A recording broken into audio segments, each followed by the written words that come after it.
আচ্ছা, আজকে আমি আসার আগে জানতাম না এটা একটা হচ্ছে ব্যানার নিউজের একটা প্রোগ্রাম। ব্যানার নিউজ একটা মিডিয়া হাউস। তো আমি আজকে একটা মানে ঘটনা বলতে চাই শুরুতেই, যে মিডিয়াটা আসলে কেমন ছিল, যে 5ই আগস্টের পূর্বে মিডিয়াটা কেমন ছিল। আমাদেরকে একটা সময়ে মিডিয়াতে উপস্থাপন করা হয় যে আমরা 3জন মন্ত্রীদের সাথে আলোচনা করতে গিয়েছি, যে উপস্থাপন করা হয় যে আমরা আলোচনা করতে গিয়েছি এবং শাটডাউন কর্মসূচি আমরা প্রত্যাহার করেছি। এটা হচ্ছে বলা হয়। আমি কিছুক্ষণ আগে স্যারের সাথে বলছিলাম যে politics is all about perception, not about fact. Fact কি সেটা মুখ্য না, মুখ্য হচ্ছে জনপরিসরে কি আলোচনাটা আছে।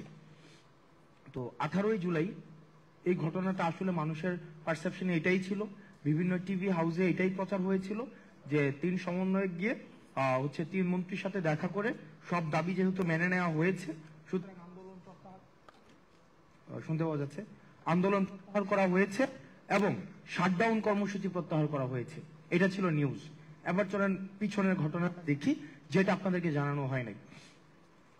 ওই ঘটনার পূর্বে যখন আবু সাইদকে যেদিন মেরে ফেলা হয়, ঠিক ওই দিন আমরা সিদ্ধান্ত নেই যে আমরা কোনো ধরনের সংলাপে আমরা যাব না। আমরা সেদিনই বলেছি যে রক্ত মারিয়ে কোনো সংলাপ নয়। সেদিন রাতের বেলা ডিজিএফআই এর একটা টিম আমার বাসায় আসে, সায়েন্স ল্যাবে আসে। সায়েন্স ল্যাবের একদম মোড়ে হচ্ছে আমার বাসা। সেখান থেকে আমাদের 2জনকে উঠিয়ে নিয়ে যায়। অর্থাৎ আমাদেরকে আলাপ আলোচনাটা ছিল এমন যে আমরা যদি তাদেরকে কোঅপারেট না করি তাহলে আমার তখন আমার আপা মানে শি ওয়াজ এক্সপেক্টিং বেবি। তো তখন দেখা যাচ্ছিল কি আমাদের বাসায় একটা হচ্ছে টিম পাঠানো হয়েছে। আর আমার বাসাটা হচ্ছে আমার বাসায় মা একা থাকেন, আর বোন ছিল বাসায়। তো আমাদেরকে বলা হচ্ছিল যে অন্তত 1 মিনিট দেখা করতে হবে, অন্তত 1 মিনিট, সেটা হচ্ছে ইন্টারকন্টিনেন্টাল হোটেলে দেখা করতে হবে। কারণ এর আগের দিন আমরা জানি যে আমাদের ক্যাম্পাসে আমাদের যারা শিক্ষার্থী ছিল তাদেরকে নগ্নভাবে পিটিয়েছে ছাত্রলীগ, যুবলীগ। তো আমরা বলেছিলাম যে অসম্ভব, আমরা কোনোভাবেই আপনাদের সাথে কোনো আলোচনায় বসতে পারি না। পরে আমাদের বাসায় এসে হচ্ছে আমি সার্জিস একসাথে ছিলাম, আমাদেরকে উঠিয়ে নিয়ে যাওয়া হয়।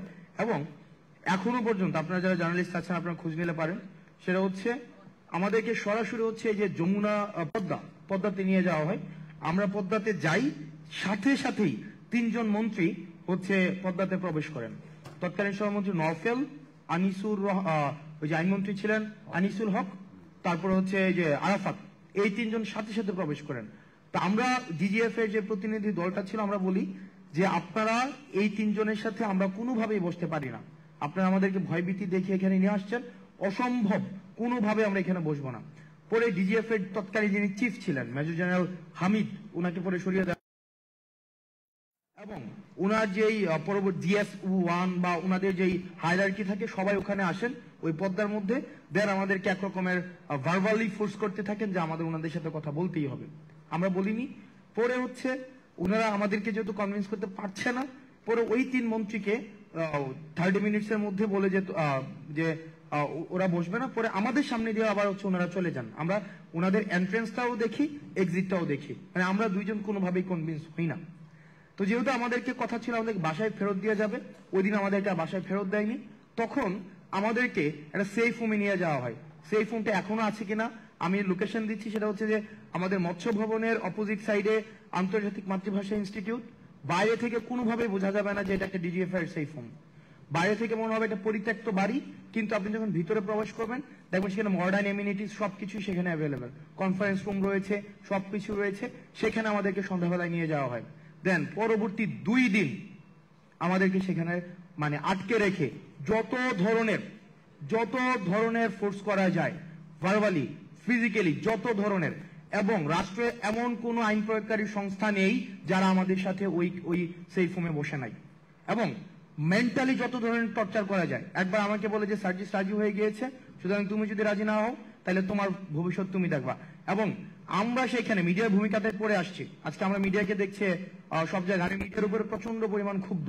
ওই মিডিয়ার প্রতি আমার ক্ষুব্ধতার জায়গাটা কোথায় সেটা আমি একটু পরে বলছি। এবং সেখানে হচ্ছে আমাদেরকে কেরিয়ার সেটেল করে দেওয়ার কথা হয় যে দেখো এখানে যে প্রত্যেকটা মানুষ মারা যাচ্ছে সবগুলোর দায়ভার কিন্তু তোমাদেরকে নিতে হবে, সবগুলোর দায়ভার। কিন্তু আমি আসিফ নাহিদের সাথে আমাদের যোগাযোগ হয় না, কারণ আমাদের ফোন ছিল না।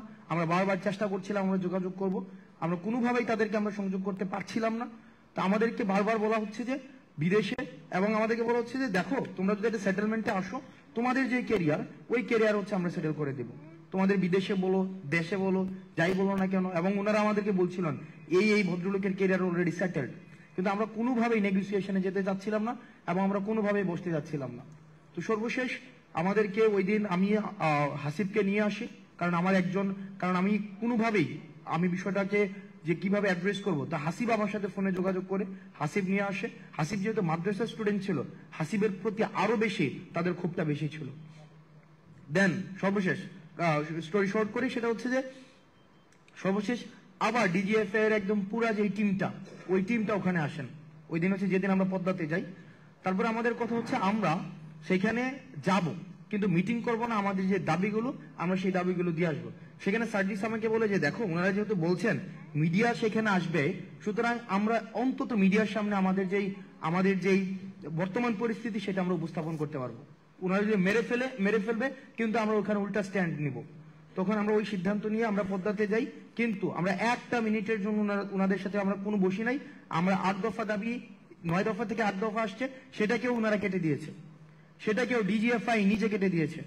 এবং আমাদেরকে যখন আমরা আসছি নিচে আসার পরে আমরা দেখলাম মিডিয়ার এখানে যারা যারা আছেন, এই ক্যামেরাগুলোর লোগো সহ মিডিয়া, তাদেরকে আমরা সেদিন সেখানে দেখেছিলাম।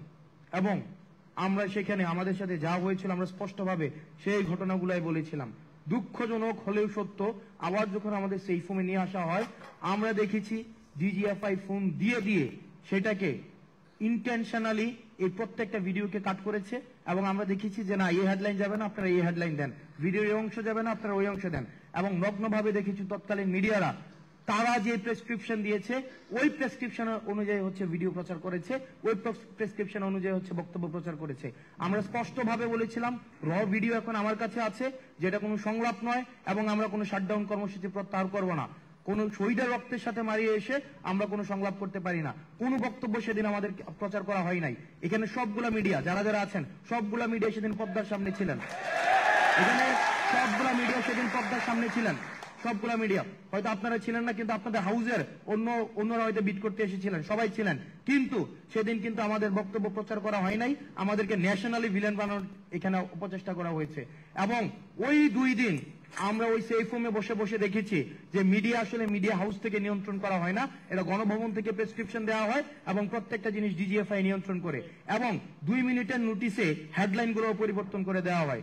যদি কোনো হেডলাইন পছন্দ না হয়, ওই মিডিয়াকে ফোন দেওয়া হয় যে এই হেডলাইনটা এমন হবে না, ওই হেডলাইনটা এমন হবে, সাথে সাথে দেখেছি সেটাকে চেঞ্জ করতে। দেখেন আপনার মিডিয়া আজকে যারা কথা বলছেন, আজকে যারা হঠাৎ করে ওই মিডিয়াই গত 16 বছর ধরে এই ফেসিবাদকে তুষণের মধ্য দিয়ে আজকের কেমন বাংলাদেশটাই সেটা মানে এই আজকের আমার বক্তব্য সেটা তো অপ্রাসঙ্গিক। কেন অপ্রাসঙ্গিক? কারণ হচ্ছে আমার অ্যাসপাইরেশনাল কথাবার্তা বলার প্রয়োজন ছিল, কিন্তু আমি যখনই দেখলাম এটা একটা মিডিয়া স্পন্সর্ড একটা প্রোগ্রাম, সেই জায়গা থেকে আমি কথাগুলো বলছি। হাসনাত, আমি আপনাকে বলি, শফিক ভাই এখানে সাক্ষী আছেন, কারণ তিনি তখন এফপির ব্যুরো চিফ ছিলেন। নাম্বার 1 বেনার নিউজ শেখ হাসিনার আমলে নিষিদ্ধ ছিল বাংলাদেশে। নাম্বার 2 আমরা ব্লক ছিলাম। নাম্বার 2 যখন বাংলাদেশের অধিকাংশ মিডিয়া প্রচার করছিল, আপনি যেমনটা বলছিলেন, আন্দোলন প্রত্যাহার করা হয়েছে, শাটডাউন কর্মসূচি স্থগিত করা হয়েছে, ওই খবর আমরা ইন্টারন্যাশনাল স্ট্যান্ডার্ডের নীতিমালা অনুসারে ওই খবর আমরা প্রচার করিনি। নাম্বার 3 আমরা আমাদের তো গণভবন থেকে সুযোগ নাই, কারণ গণভবন আমাদের হয়তো দেখতে পারতেন না, তাহলে আমাদের নিউজ চ্যানেল কেন ব্লক থাকবে? আমরা যেহেতু ব্লক ছিলাম, আমরা সেই সময় আন্দোলনের সময়ে আমাদের এই ঢাকার যে রিপোর্টাররা, তারা কি অদ্ভুত পরিস্থিতির মধ্য দিয়ে আমাদেরকে যে ভিডিওগুলো পাঠিয়েছেন, আমরা সেই আন্দোলনের খবর একটা টেম্পোরারি সেটআপ করে, স্টুডিও সেটআপ করে, শফিক ভাই সেটা আরো ভালো বলতে পারেন, আমরা প্রচার করেছি। এবং প্রচার করার জন্য আমাদেরকে ফল ভোগ করতে হয়েছে। আমার ছবি দিয়ে, আমার সহকর্মীদের ছবি দিয়ে বলা হয়েছে এরা বিদেশি গোয়েন্দা সংস্থার প্রতিনিধি, তারা সরকার উৎখাতের ষড়যন্ত্রে নেমেছে। কাজেই আপনি একটু বোধহয় স্বস্তি বোধ করতে পারেন, বেনার নিউজ সেটা করেনি। আমি জাস্ট 2 লাইনার বলছি যে আমি আজকে একটু অ্যাড করতে চাই যে এই বাংলাদেশে 24 পরবর্তী বাংলাদেশে মিডিয়ার ভূমিকাটা আমি আসলে কেমন দেখতে চাই। আমরা 24 পূর্ববর্তী বাংলাদেশে আমরা দেখেছি যে মিডিয়া যখন প্রশ্ন করে, গণমাধ্যম যখন প্রশ্ন করে, প্রত্যেকটা প্রশ্নে দেখেছি যে প্রধানমন্ত্রীকে প্রশ্ন করা হতো, এই প্রশ্নের মধ্য দিয়েই কিন্তু পূর্বাঞ্চলের একটি ফ্লাড নিশ্চিত হওয়ার একটা সম্ভাবনা থাকতো, অথবা এই প্রশ্নের মধ্য দিয়েই কিন্তু ইউএসএ তে প্রধানমন্ত্রীর সফর সঙ্গী হওয়ার একটি হয়তো দরজা উন্মুক্ত হতো। অর্থাৎ এই যে বিনিময় মূল্যের যে জায়গাটি, সেটি কিন্তু গণমাধ্যম কর্মীদের মধ্যে ছিল। একটি কালেকটিভ যে প্রচারণা, একটি বিমর্ষ ঘুঘুর চোখের মতো যে তুষণের যে একটি স্থূল মন মানসিকতা পুরা মিডিয়ার ছিল। আমি আপনাদের কাছে আমার প্রত্যাশা থাকবে 24 পরবর্তী বাংলাদেশে আপনারা গণভবন মুখী আর হবেন না, আপনারা হচ্ছেন জনগণ মুখী হন। আর মনে রাখবেন, সরকার কখনোই সরকার যেটা শুনতে চায় সেটা প্রচার করা হচ্ছে প্রেস রিলিজ, আর সরকার যেটা শুনতে চায় না সেটা প্রচার করাই হচ্ছে নিউজ। এখন আমরা দেখেছি গত 16 বছরে এই যে মিডিয়াগুলো কালেকটিভ ভাবে, কেউ সাধু না এখানে। আমি এই যে লোগোগুলা দেখি, এই লোগোগুলাকে আমি সেদিন ডিজিএফ অফিসে দেখেছি। আমি পুরা যে প্রত্যেকটা জায়গায় আমি এই লোগোওয়ালা সাংবাদিকদের কিন্তু দেখেছি। সুতরাং আমি আমার জায়গা থেকে আমি খুব বেশি হোপফুল হইতে এখনো পর্যন্ত পারি না, আমি খুবই স্কেপটিক। সেই জায়গা থেকে আমি আপনাদের কাছে প্রত্যাশা করব যে 24 পরবর্তী বাংলাদেশে আপনারা ফ্যাক্টকে তুলে ধরুন। তুষণের যে সাংবাদিকতা, এই তুষণের সাংবাদিকতা করার প্রয়োজন নাই, ক্ষমতামুখী সাংবাদিকতা করার প্রয়োজন নাই। আপনারা মানুষ যেটা সরকার শুনতে চায় না সেই জিনিসগুলো হচ্ছে তুলে ধরুন, তাহলে সবসময় আপনারা প্রাসঙ্গিক থাকবেন।